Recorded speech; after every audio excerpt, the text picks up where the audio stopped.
कभी कभी ना पुरानी फाइलों में कुछ ऐसी कहानियां दबी होती हैं जिनके लिए कोई तर्क या कोई वजह काम नहीं आती। तो चलिए आज एक ऐसे ही मामले की फाइल खोलते हैं, एक ऐसा सरकारी रिकॉर्ड जो नियमों और हकीकत की दुनिया के बीच कहीं खो सा गया। अच्छा, तो इस केस को समझने के लिए ना हमें उस इंसान के नजरिए से देखना होगा जिसके ऊपर सारी जिम्मेदारी थी, स्टेशन मास्टर रघु भाई। ये उनका ऑफिशियल रिकॉर्ड है, उनकी आंखों देखी हकीकत। रघु भाई का कैरेक्टर इस एक लाइन में समझ आ जाता है। वो एक ऐसे आदमी थे जिनकी पूरी दुनिया टाइम टेबल और नियमों के हिसाब से चलती थी।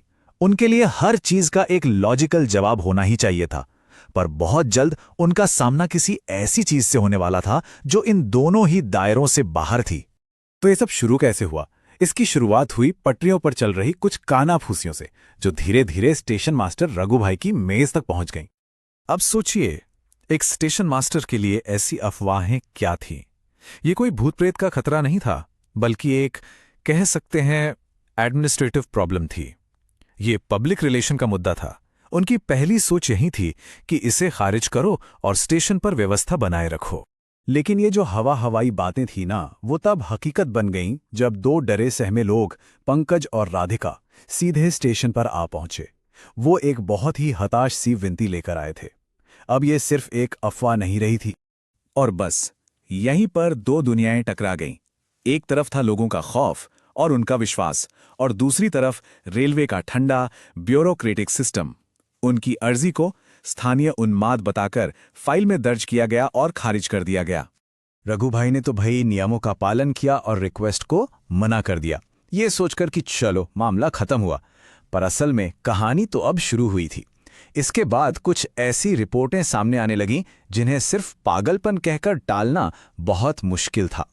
अब पता ये चला कि जो औरत मीटिंग में आई थी, राधिका, अब वो खुद ही गायब है, और उसकी गुमशुदगी की रिपोर्ट लिखवाने वाला कोई और नहीं बल्कि उसका पति पंकज ही था।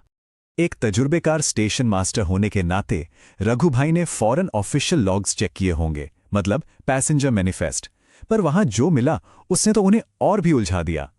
रिकॉर्ड के हिसाब से उस रात कोई भी गायब नहीं हुआ था, सब कुछ नॉर्मल था। ये जो पैसेंजर मैनिफेस्ट है ना, ये किसी भी मामले में सबसे पक्का सबूत होता है। एक ऑफिशियल लिस्ट जिसमें कोई गलती नहीं हो सकती। और इसी लिस्ट का नॉर्मल होना राधिका की गुमशुदगी के रहस्य को और भी गहरा रहा था।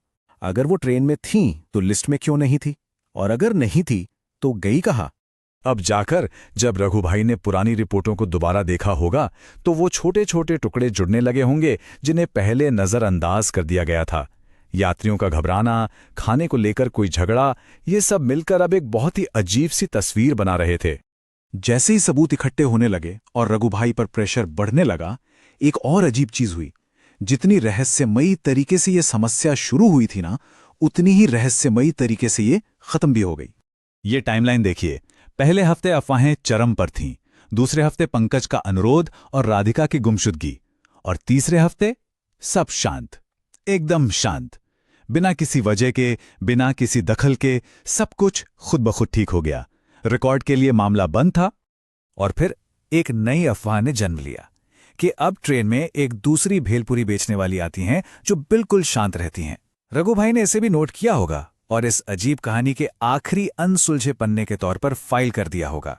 पटरियों पर तो शांति लौट आई थी, ट्रेनें समय पर चल रही थीं, ऑफिशियल तौर पर सब खत्म हो चुका था।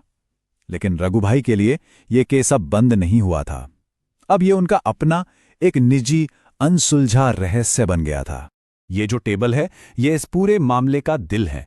एक तरफ वो रिपोर्ट जो लोगों ने बताई, और दूसरी तरफ वो जो आधिकारिक तौर पर साबित हो सका। और नतीजा क्या रहा? अपुष्ट, अनसुलझा और अस्पष्टीकृत।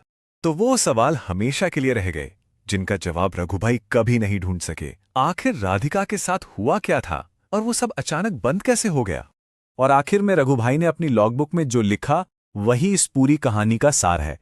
केस बंद, कारण अज्ञात।